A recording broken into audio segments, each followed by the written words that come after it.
Sir మాది కుమన్పల్లి గ్రామం, సాలూరు మండలం, భువన్ డిస్టిక్. మా కొడుకు దుబాయ్ 2004లో పోయిండు.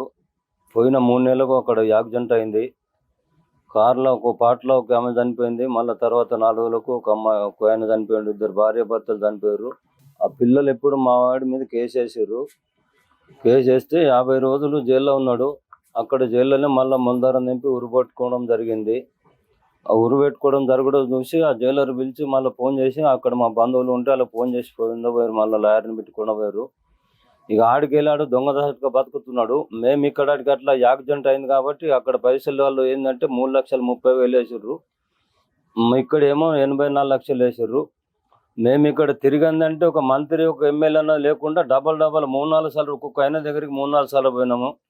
సుధాస్ రెడ్డి దగ్గరికి పోయినాము, బండి సంజయ్ దగ్గరికి పోయినాము, ఎంపీ అరవింద్ దగ్గరికి పోయినాము, ఆరమూరు రాకేష్ రెడ్డి దగ్గర కూడా తిరిగినాం, సీఎం ఆఫీస్కి పోయినాం, సెక్యూరిటీ గార్డెన్ పోయినాం. ఈ ప్రజావానికి అయితే మంగళవారం శుక్రవారం డైలీ ఇప్పుడు 3 నెలల సంది డైలీ తిరుగుతున్నాము. అక్కడ ఏంటంటే ఒక హామీ ఇచ్చి మేము తెస్తామన్న ధైర్యం ఇస్తున్నారు.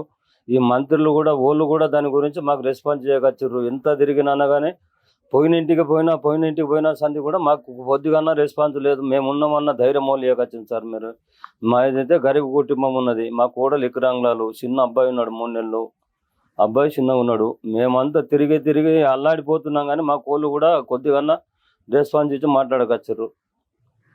మీకు దయచేసి ఏ రైతన్నా కానీ, ఒక ఎమ్మెల్యే అన్నా కానీ, ఊళ్ళన్నా కానీ మా అబ్బాయిని చెప్పాలని గుర్తున్నాం. అంతకన్నా ఏం లేదు సార్. మీకు దండం పెట్టి మాట్లాడుతున్నా. మా దగ్గర అయితే ఏం లేదు. అబ్బాయి అయితే పోయిండు. మాకు అబ్బాయి చెప్పాలి. అబ్బాయి ఉన్నాడు, ఒక అబ్బాయి ఉన్నాడు, వాళ్ళు ఎరిగా ఉన్నాడు, ఒక అబ్బాయి ఉన్నాడు. కాబట్టి మాకు దయచేసి ఎమ్మెల్యేలు కానీ, ఎంపీలు కానీ వాళ్ళన్నా దయచేసి మా అబ్బాయిని తెప్పిర్రు, మాకు ఇంటికి తెప్పిర్రు. మాకు అందరికి నమస్కారం సారు. 2 అమ్మాయిలు, ఒక అబ్బాయి. అబ్బాయి పోయి 3 సంవత్సరాలు అయ్యింది.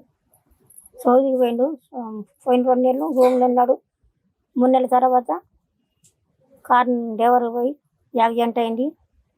యాక్సిడెంట్ అయ్యి 2 నెలలు పోలీస్ స్టేషన్లో ఉండే. అక్కడ 3,30,000 కట్టాలన్నాడు. మన అక్కడ 84 లక్షలు కట్టాలన్నట్టు. మేము పేదవాళ్ళము. ఇల్లు తప్ప మాకు ఏం లేదు. పొలం లేదు, చేయం లేదు, ఎక్కడ లేదు. నా కాళ్ళు పని చేయం. మా కోళ్ళు వికలాంగులాలు. 3 ఏళ్ళ మనమడు మాకు. మా కొడుకు మాత్రం రప్పియాలి సారు. మాకు అంతకన్నా ఏం లేదు. ఇప్పుడు ఆడది అయిపోయి మస్తు బాధపడుతున్నాం, మస్తు ఏడుస్తున్నాం, మస్తు వరుస పెట్టి మస్తు చేయట్లేము. మా కొడుకు రప్పియాలి, మాకు చెప్పేయాలి మా కొడుకు.